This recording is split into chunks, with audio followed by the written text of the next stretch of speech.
Yo, what is up, guys? It is Nick or the Notorious Fantasy back at today with another fantasy football video. In today's video, I got Week 13 QB rankings. Now, before I get into these quarterback rankings 1 through 20, I'd like to give you guys a word from my friends and my sponsor over at OverlayDFS.com. OverlayDFS.com is my favorite way to play daily fantasy football. Now, Overlay now also offers NBA and also NBA/NFL games. So if you guys are into the NBA as well, obviously you can come play that. But I'm going to be talking about NFL here today. Now, it is a very simple game, but I'm going to be talking about how it works first. Now, there's 10 max lineups, which obviously gives you more chances to win, but also doesn't let those sharps, those computer-generated programs to dominate in those games, have like 100 plus entries. Now, the $20 progressive game is definitely the game to play for football. It is $22. Obviously, if you're top 10%, you get 9 times your buy-in. But if you hit that beautiful 12-0, that progressive bonus, you get over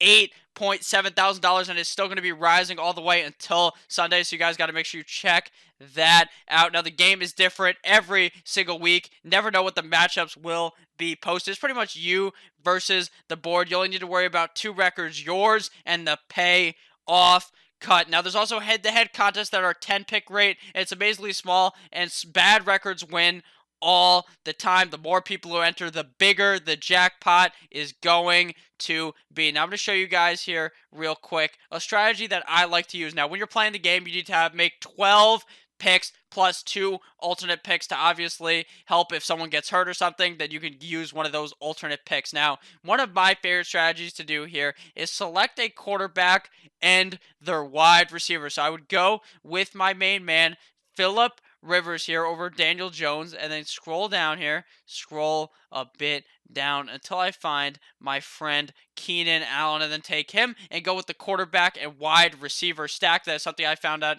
It helps me do better on Overlay DFS. So make sure you check out OverlayDFS.com, link down below in the description. Come and play with me. Let's have a great week this week on Overlay DFS.com. And we are back. Make sure to check out OverlayDFS.com, link down below in the description. But let's get right into this video. Week 13 QB rankings. Coming in at number 1 on the rankings, we got Lamar Jackson. Go against the San Francisco 49ers. I know you're in the comment section right now thinking, Nick, you fucking idiot. Why would you put Lamar Jackson at number 1? Go against the toughest defense in the league, the San Francisco 49ers, Nick. Are you fucking dense, you dumb motherfucker? That's what you're probably thinking. You're probably thinking, oh boy, Nick's a fucking idiot.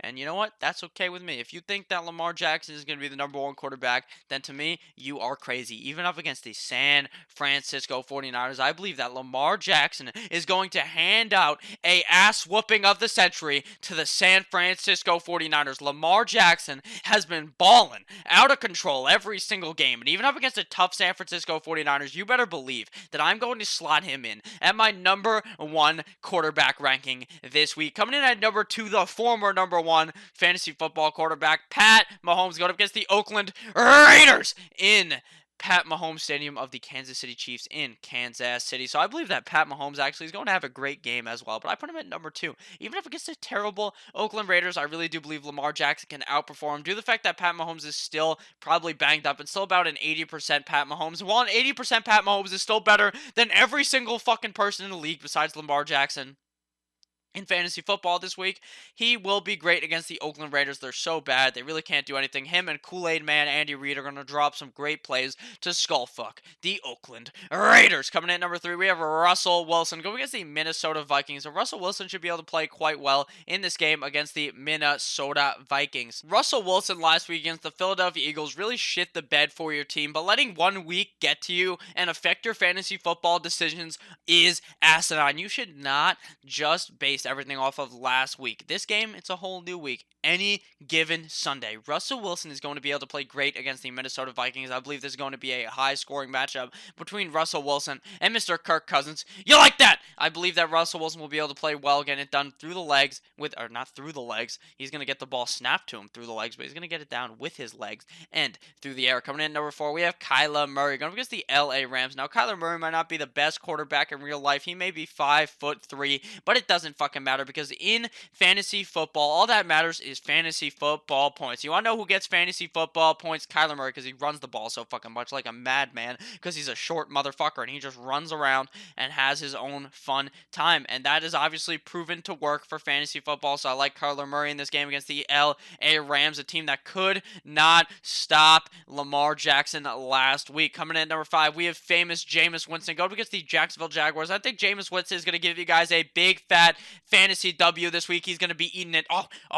Just like he stole that fucking crab on when he was in college. I believe that Jameis Winston is going to eviscerate the Jacksonville Jaguars. We've seen Jameis Winston put up great fantasy days while looking like an absolute fucking idiot, looking like a certified blind person out there. Stevie Wonder asked for his glasses back from Jameis Winston because Jameis Winston just throws picks to everyone, to the fans, to the stands, to the water boy, to the cheerleaders, to the other team. He just throws the ball to everyone. And Jameis Winston, even if he throws 2 picks in this game, I'm confident will still score 20 plus fantasy points this week going against the Jacksonville Jaguars due to the fact that he throws so many yards. Coming in at number 6, we have Aaron Rodgers going against the New York Football Giants. And this Giants defense is just so awful that starting Aaron Rodgers or sitting Aaron Rodgers in this game would be fucking stupid. Aaron Rodgers is going to be able to ball out this week against the New York Football Giants and their terrible pass defense. Coming in at number 7, we have Mono Man Sam going up against the Cincinnati Bengals. Now, I believe that Mono Man Sam is going to be able to ball out. His last couple of games has proven that he loves to throw the rock, and his time of seeing fucking ghosts is over. Mono Man Sam is going to be able to play quite well against this terrible Cincinnati Bengals defense. I like him at number 7. Coming in at number 8, we have Big Dick Nick Foles coming in against the Tampa Bay Buccaneers. And the Tampa Bay Buccaneers may have a good defense, but Big Dick Nick swinging dick is not going to be stopped by the Tampa Bay Buccaneers pass defense. The pass defense is fucking atrocious, and Nick Foles is going to be able to pick apart that Tampa Bay defense in a game that I predict to be super high scoring. Coming in at number 9, we have Carson Wentz going against the Miami Dolphins. Now, if you guys have been subscribed to this channel for a long time, if you haven't, make sure to click that subscribe button. But if you've been subscribed for a while, you know my deep down hatred for Carson Wentz. I believe that Nick Foles should be on that team and be the starter. I don't think Carson Wentz has the if factor. I don't think Carson Wentz is very good. I know you Eagles fans in the comments, Nick, you fucking idiot. Carson Wentz actually probably would have won that Super Bowl too. He was on pace to be the MVP a few years ago. He was so fucking good, but he has not been good since then. He has been not so hot. But this week, he's up against the Miami Dolphins. And quarterbacks against the Miami Dolphins have been letting their nuts hang and letting the Miami Dolphins just let you fucking walk into the end zone. So I think Carson Wentz will have a great game this week coming in at number 9. But you guys know I hate the man. Coming in at number 10, we have Deshaun Watson going against the New England Patriots. And you guys know Deshaun Watson for me is typically a top 5 guy, a top 3 quarterback on the week unless he's on that bye. But this week he's going against the Patriots, and the Patriots absolutely shut down quarterbacks. Last week I thought Dak Prescott could be a top 10 guy. You know what he did? He shit the bed. But obviously that is probably due to the fact that it was raining, it was pouring, and the old man was snoring in this game. It's not going to be raining because it is in that beautiful Houston Texans dome. But I still think that New England Patriots defense is good enough to make me a bit worried about Deshaun Watson, but he's still going to be a top 10 guy for me on the week. Coming in at number 11, we have, you like that? Kirk Cousins going against the Seattle Seahawks, and Kirk Cousins is going to be yelling that multiple times in this game. Right now, as I am recording this video, we are still not 100% sure if Adam Thielen is going to get that go-ahead to play in this game. Obviously, if Adam Thielen plays, that gives Kirk Cousins a good boost, but even without Adam Thielen, I think that they are going to be able to play quite well against the Seattle Seahawks team, and Kirk Cousins need to win this game to prove that the Vikings are a powerhouse in the NFC. Coming in at number 12, we have TB12, the Sun Kisser, going up against the Houston Texans. Now, I believe that Tom Brady He's just about the safest play you can get. He's never going to shit the bed for you, but he's never really going to ball out unless he's playing against a terrible defense. The Houston Texans defense is good enough where I don't think that Tom Brady could have a top 5 finish, but being top 12 certainly would not shock me this week. Now on to 13 through 20. Coming in at number 13, we have Jared Goff going against the Arizona Cardinals. We saw last week up against the LA Rams. Him absolutely shit the bed. We need a extra order of Huggies from fucking Costco this week. I'm going to get them on Amazon.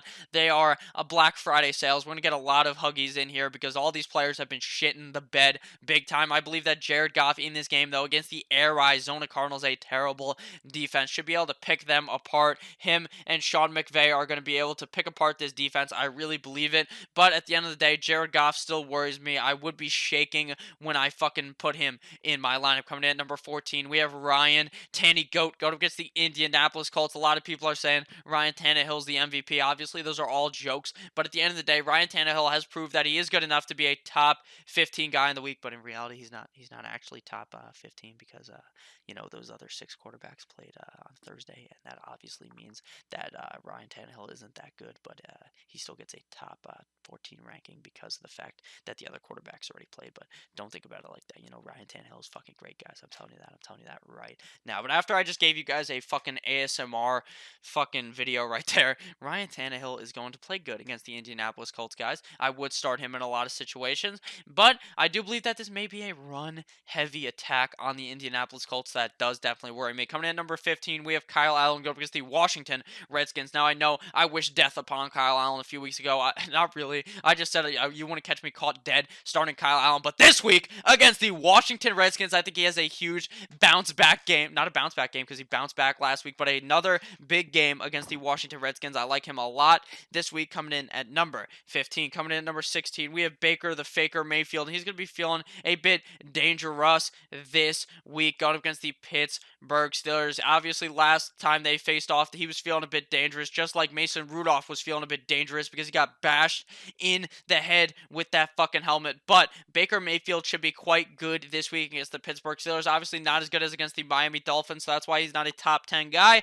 But I still think he will be able to get it done and warrant a top 20 ranking. Coming in at number 17, we have the man, the myth, the legend, Mr. 12 Kids, Philip Rivers, go up against the Denver Broncos. I think that Philip Rivers is going to have a bounce-back game this week. Obviously, against the Kansas City Chiefs, the last game they played before they had that bye week, Philip Rivers was just saying, fuck it. Keenan Allen is over there somewhere and heaving it into 30,000 defensive backs. And I think in this game against the Denver Broncos, he's playing up against a much softer defense and a defense that he could show off his skills. I think he can do a lot worse than Mr. 12 Kids this week. Coming in at number 18, we have Derek Carr going up against the Kansas City Chiefs. And last week, we needed those Huggies for Derek Carr because I said he would be a top 12 quarterback, and he shit right in my mouth. He gave me a shit sandwich. He played so fucking bad, but this week against the Kansas City Chiefs, I believe that he will have a bounce back game. Coming in at number 19, we have Daniel Jones, Danny Fumbles, Danny Dimes going up against the Green Bay Packers. And honestly, I think Daniel Jones, he's honestly just crazy. You think Daniel Jones is going to be great, right? He's playing a soft defense, and he plays terrible. Now he's playing against the Green Bay Packers, an okay defense, and I think he's going to be number 19. In reality, he's probably going to be number fucking 10 because that's just what Daniel Jones does. He's so inconsistent. Those fumbles hurt him in fantasy football, but at the end of the day, I still think he's going to be good enough to be a top 20 guy. And coming in at number 20, Mr. Irrelevant, Jimmy Garoppolo, Jimmy GQ, Jimmy G Spot. Going against the Baltimore Ravens. Like I said, I think this is going to be a high-scoring matchup, but I think Jimmy Garoppolo may actually struggle up against this Baltimore Ravens defense that played quite well against the Rams last week. That's why he's at number 20, because I think a lot of the guys ahead of him have a lot more upside than Jimmy G-Spot. Now, thank you guys all for watching this video. If at any point you ended up enjoying, if at any point you ended up chuckling, make sure to knock one time on that subscribe button down below. You guys know I love each and every single one of you guys. Make sure to have a blessed rest of your day. Check out overlaydfs.com, link down below in the description. I love you all. Goodbye, my friends.